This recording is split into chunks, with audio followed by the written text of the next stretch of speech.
నమస్తే, welcome to our channel. నేను సిరి. వైజాగ్లో అయితే ఒక దారుణం చోటు చేసుకుంది. అంటే ఒక కెమెరా కోసం ఒక నిండు ప్రాణాన్ని అయితే ఒకరు బలిగొన్నారు.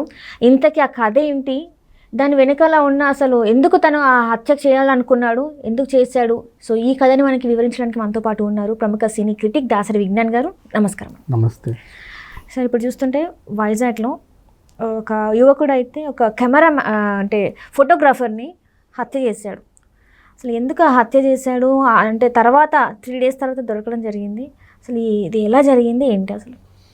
ఫస్ట్ యాక్చువల్లీ షణ్ముఖ్ గురించి మాట్లాడుకుందాం. 19 ఏళ్ళే ఆ పిల్లోడు, నేరస్తుడు ఎవరైతే హత్య చేశాడో వాడికి 19 ఏళ్ళే. అంటే just border crossed minor to major, that's all. అలా అబ్బాయి ఫేస్బుక్లో మామూలుగా అమ్మాయిలతో చాటింగ్లు చేసేవాడు. వాడికి అదో పిచ్చి. చేస్తుంటే వాళ్ళని ఇంప్రెస్ చేయడానికి ఈవెంట్ ఆర్గనైజర్, ఫోటోగ్రాఫర్ ఇట్లా ఏవో పెట్టుకుంటూ ఉంటాడు. బేసిక్ చిన్న చిన్న ఈవెంట్లు అవి చేసేవాడు. వీరు పెట్టే ఫోటోలకి ఒక అమ్మాయి నైస్ నైస్ అని లైక్ వేయడం స్టార్ట్ చేసింది. అమ్మ పిల్ల బాగా రిచ్ అంటే ఏదో నచ్చింది ఆ ఫోటోలో. నేను ప్రొఫెషనల్ ఫోటోగ్రాఫర్ని, ఇలా తీస్తాను, నాకు ప్రకృతి అంటే చాలా ఇష్టం, నేను ప్రకృతిని బాగా ప్రేమిస్తాను, ఫొటోస్ కోసం ఎక్కడెక్కడికో వెళ్తాను, నా ప్రాపర్టీ ఫోటోల కోసమే నేను కనీసం ఒక 15-20 లక్షలు పెట్టి కెమెరా ప్రాపర్టీ కొన్నాను, నాకు అంత పిచ్చి ఫోటోగ్రఫీ అంటే, నేను పడుకున్నా లేచిన ఫోటోగ్రఫీ ఫోటోగ్రఫీ ఫోటోగ్రఫీ అని చెప్పాడు. ఆ పిల్లకి కూడా ఫోటోగ్రఫీ అంటే చాలా ఇష్టం. ఏదో రకంగా కొంచెం అట్లా టేస్ట్ కలిసింది కాబట్టి చాటింగ్ అలా సాగుతూ ఉంది. అదేంటిది, నిన్నే ఒక లెన్స్ వచ్చాయి, చాలా కాస్ట్, కొన్నానులే ఏదో ఒకటి చేసి, నెక్స్ట్ ఇది ఆర్డర్ పెట్టా, అది ఆర్డర్ పెట్టా. పిల్లలకు ఒక క్యూరియాసిటీ, ఏది చూపి అంటే అది అక్కడ ఉంది చూపిస్తా, ఇప్పుడే వాడు తీసుకెళ్ళాడు, వీడు తీసుకెళ్ళాడు, నువ్వు ఎప్పుడు అడిగినా నా కెమెరా చూపించావు కానీ అన్ని అసలు ఉందా నీ దగ్గర అడిగింది. ఎందుకు లేదు, ఉండు నేను చూపిస్తా, ఈవెంట్కి రెంట్కి ఇచ్చా, అది రాని వచ్చిన వెంటనే నీకు చూపిస్తా. అబ్బాయి అడుగుతుంది, ఏదో ఒకటి చెయ్యాలి. ఆన్లైన్లో ఫోటోగ్రాఫర్స్ ఎవరున్నారో చూశాడు. యంగ్ పిల్లోడు కావాలి వీడికి కూడా, మళ్ళీ వాళ్ళని నమ్మించి ఏదో చేయాలి, లేదా ఓ పండు ముసలోడో కావాలి. చూశాడు. ఇప్పుడు మన ఈ విజయ్ దొరికాడు అనమాట, సాయి విజయ్, పవన్ కళ్యాణ్. ఇతను ఏంటంటే ప్రొఫెషనల్ ఫోటోగ్రాఫర్, పాప ఇంటర్ వరకు చదువుకున్నాడు, చదువు అబ్బలా, ఫోటోగ్రఫీ అంటే చాలా ఇష్టము, ప్రేమ, మంచి, ఎప్పుడైనా పెద్ద పెద్ద సినిమాలకు కెమెరామెన్ అవ్వాలనుకున్నాడు. అట్లీస్ట్ ఈవెంట్ ఫోటోగ్రఫీ అయినా చేసుకొని బాగా సంపాదించవచ్చు అనుకున్నాడు. తెలిసిన అక్కడ ఇక్కడ విని ఒక్కొక్కరికి ఒక్కో టేస్ట్ అయ్యేసరికి అప్పుడప్పుడు ఇట్లా వాళ్ళ దగ్గర వీళ్ళ దగ్గర అసిస్టెంట్కి వెళ్ళేవాడు, 1000 రూపాయలు 500 ఇస్తూ ఉంటే. తర్వాత వాళ్ళ ఇంట్లో అడిగారు, నేను సొంతంగా పెట్టుకోవాలనుకుంటున్నానమ్మా, నాకు ఇంక ఇది చాలా కావాలి అంటే, కొడుకు అడుగుతున్నాడు, ఒకనో కొడుకు ఏంగా ఉంది, సరే అని 15 లక్షలు పెట్టి కొనిచ్చారు. అంటే కెమెరా ఇంతే లేదు కాదు, దానికి లెన్స్లు అవి ఇవి కిట్ అంతా కలిపి నువ్వు కెమెరాలో ఎంత ఇన్వెస్ట్ చేసినా తక్కువే, దానికి మించి ఇంకేదేదో ఉంటానే ఉంటాయి. అండ్ ఆ ప్రాపర్టీ, ఆ తిప్పేవి, గింబల్, ఇవన్నీ స్టాండ్స్, మంచి సరుకు తెచ్చుకున్నాడు. అంటే ఒక ఈవెంట్కి మనకు పిలిచారు అంటే మన దగ్గర ఏది తక్కువ అవద్దు, అన్నీ కవర్ చేయాలి. అట్లా అన్నీ కొనేసుకున్నాడు పాపం. ఏదో అప్పు చేసో కొన్నారు. మిడిల్ క్లాస్ ఫ్యామిలీ పాపం వాళ్ళది కూడా. ఎవరికన్నా ఫోటోగ్రఫీ కావాలంటే నన్ను సంప్రదించండి అని ఆన్లైన్లో వేసుకున్నాడు. వీడు షణ్ముఖ్ కంట పడ్డాడు. పాపం షణ్ముఖ్ ఏం చేశాడు, ఈయనని ట్రాప్ చేసి, పెద్ద ఈవెంట్ ఉంది, నేను ఇట్లా ఆర్గనైజర్ని, నేను weddings, birthday parties, half sorry functions అన్నీ చేస్తా, వాళ్ళకి క్యాటరింగ్ చూసేసి అయిపోయింది, డెకరేషన్ ఫైనల్ అయిపోయింది, ఫోటోగ్రఫీ ఒకటే ఉంది.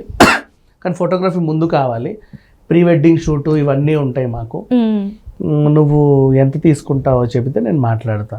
మంచి అమౌంట్కి మాట్లాడుకున్నాడు. ఆయన అడగగానే okay sir, me amount guaranteed, and next కానీ బాగా తీయాలి, ఆ తర్వాత పిక్ అండ్ డ్రాప్, మీకు రాజమండ్రికి టికెట్ నేను వేస్తాం, హోటల్ రూమ్ బుక్ చేస్తాం, వచ్చి రాగానే వెహికల్ పెడతాం, క్యాబ్ ఉంటుంది, మీరు ఎక్కి వెళ్ళొచ్చు, అండ్ మీకు మధ్యలో ఏమైనా లొకేషన్స్ చూడాలన్నా మేము క్యాబ్ ప్రొవైడ్ చేస్తాం, మంచి మంచి బ్యూటిఫుల్ లొకేషన్స్ ప్లాన్ చేసుకోండి అని చెప్పాడు. పిల్లోడు క్యూరియాసిటీ, ఇన్నాళ్ళకి నా ప్రతిభ చూపించుకోవాల్సిన ఇది వచ్చింది అని. పోతా వెళ్తా, అమ్మ ఈవెంట్ వచ్చింది నేను వెళ్తున్నా, నాన్న జాగ్రత్త, కొత్త ప్రాపర్టీ కొన్నావు, మొన్నే కొన్నావు, ఇంత పట్టుకొని పోనీ మేము రామా అవద్దు నీదో చాలేస్తాం మీదో, నేను ఎక్కడికి వెళ్ళినా నాకు వర్కౌట్ అవ్వదు, అదేంది ఇదేంది అని అడుగు ఆరాలు తీస్తూ ఉంటారు, మీకు అనవసరం, నేనే వెళ్తా.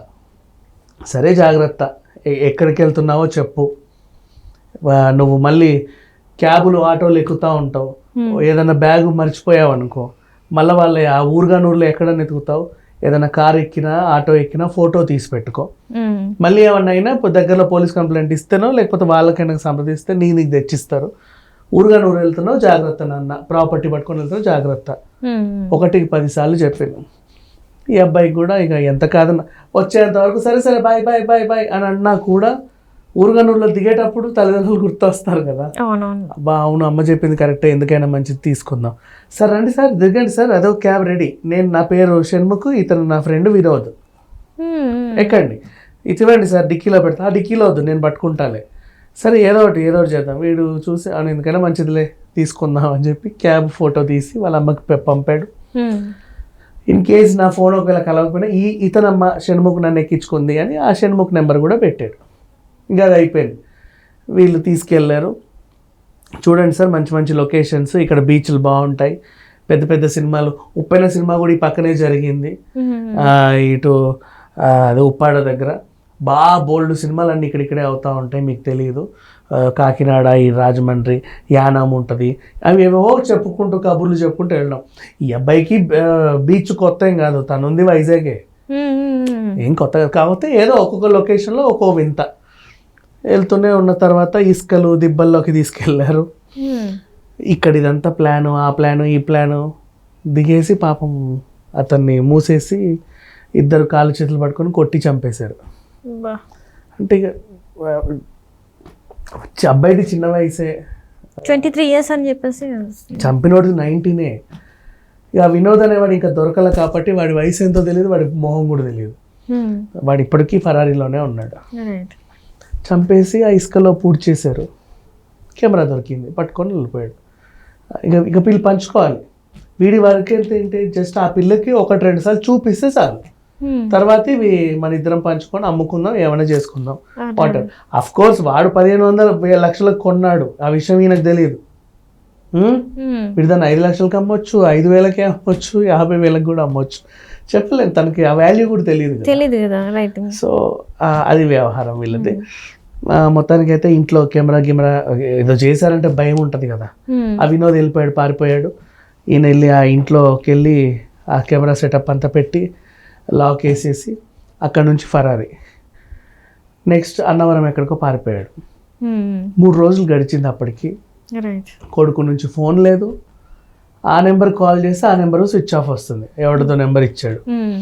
అయ్యో ఏంటిది అని చెప్పేసి పోలీస్ స్టేషన్లో మిస్సింగ్ కేసు అయితే ఫైల్ చేసి, మా అబ్బాయి ఇట్లా వెళ్ళాడండి ఊరుగానూరు, ఏమైనా చెప్పాడా అమ్మ అంటే మేము జాగ్రత్తలు చెప్పాము, ఏదైనా క్యాబ్ ఆటో ఉంటే ఫోటో తీని తీసి పెట్టాడు. వీడెవడితో నెంబర్ ఇచ్చాడు. ఇంకెంతసేపు పోలీసులకు పట్టుకోవడం. వెంటనే అబ్బాయి ఫేస్బుక్ హ్యాక్ చేసి చూస్తే ఒక అమ్మాయితో ఎక్కువ చాటింగ్లు చేసినట్టుంది. ఆ పిల్ల చాట్ చేసినట్టుగా వీళ్ళు చాట్ చేస్తే నేను ఇక్కడ అన్నవరంలో ఉన్నా అని పెట్టాడు. దొరికిపోయాడు, చాలా ఈజీగా దొరికిపోయాడు. వెళ్ళి పట్టుకొచ్చారు. అండ్ ఇంకా విచిత్రం ఏంటంటే ఇప్పుడు వీడి వల్ల ఆ పిల్ల ఎవరైతే చాట్ చేస్తున్నాడో ఆమెను బతికించినట్టు అయింది. నెక్స్ట్ పట్టుకొచ్చి ఎందుకురా చంపావంటే, ఇట్లా నా గర్ల్ ఫ్రెండ్ ఉంది, ఆమె దగ్గర నేను లేనిపోని గొప్పలని చెప్పాను, ఏది చూపి అనింది, నా దగ్గర ఏమో లేవు, ఆమె దూరం అవుతుంది అనుకున్నా, నాకు ఇంతకు మించి వేరే మార్గం దొరకలేదు, అందుకే ఇలా ఆలోచించాల్సి వచ్చింది అని చెప్పాడు. ప్రాణం పోయింది. ఎందుకు ఇంత ఘోరంగా ఆలోచిస్తున్నారు అంటే, 19 years అబ్బాయి అంటే మేబీ నాకు తెలిసి ఇంటర్ కంప్లీట్ అయ్యి కౌన్సిలింగ్ ఇవ్వాలా, లేకపోతే క్రిమినల్ సెల్ వేసి 10 కఠిన శిక్ష విధించాలా, చెప్పలేము. ఆ వయసు అలాంటిది. అంటే ఇంట్లో పేరెంట్స్ ఏమన్నా ఉంటుందంటారా? అంటే పేరెంట్స్ సరిగా చూసుకోకపోవడం వల్ల ఇలాంటి వాటికి పాల్పడతారు అనుకోవాలా? అట్లా ప్రతిదాన్ని పేరెంట్స్ని నిందించకూడదు. ఎవడు ఎట్లా చెడేవాడు చెడాలనుకున్నప్పుడు ఎలాగైనా చెడుతాడు. మీకు ఒక విషయం తెలుసా, చాలా మంది అంటారు కానీ పేరెంట్స్ పేరెంట్స్ పేరెంట్స్ అని. పేరెంట్స్ ఏం చెప్పిన ఇవాళ వాళ్ళు వింటారు. నూరుకో, నీకేం తెలియదు ఊరుకో అంటారు. కనీసం టీవీ రిమోట్ కూడా ముట్టనివ్వట్లే ఇవాళ రేపు పేరెంట్స్ని. అర్థమైందా? వాళ్ళు చెప్పింది ఒకప్పుడు పేరెంట్స్ వాళ్ళు మనకి చెప్పారు, ఎలా జాగ్రత్త, నీకేం తెలియదు ఊరుకో అని. ఇప్పుడు రివర్స్ అంతా, నువ్వు ఊరుకో, నీకేమీ తెలియదు, నోరు మూసుకొని కూర్చో, ఇంతే. సో ఇంక వాళ్ళు ఏం చెప్తారు, ఏమని వింటారు. ప్రతిసారి పేరెంట్స్ని నిందించొద్దు దేంట్లో అయినా సరే. అందుకే చాలాసార్లు మన వీళ్ళు కూడా జడ్జిలు ఇచ్చే తీర్పుల్లో కూడా ఉంటుంది, పిల్లలు చేసే నేరాలకి తల్లిదండ్రులు బాధ్యులు కాదు. వాళ్ళకి తెలియదు, వాళ్ళకి సంబంధం లేదు, అట్లా అన్నమాట. సో మొత్తానికైతే ఈ పిల్లోడు చేశాడు. ఆ అబ్బాయి మన మధురవాడ మనిషి అయితే లేడు, ఇతనేమో కోనసీమ.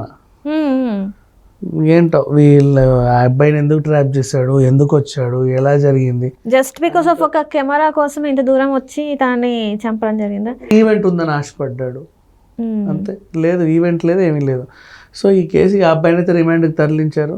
అండ్ ఇంకా ఆ వినోద్ అనే అబ్బాయి ఇంకా దొరకలా ప్రజెంట్, తన కోసం గాలింపు చేయాలి. అతను కూడా దొరికితే ఇంకొన్ని విషయాలు తెలిసేవి, మేబీ ఇంకేమైనా ఉందా దీని కోణంలో అని అలా.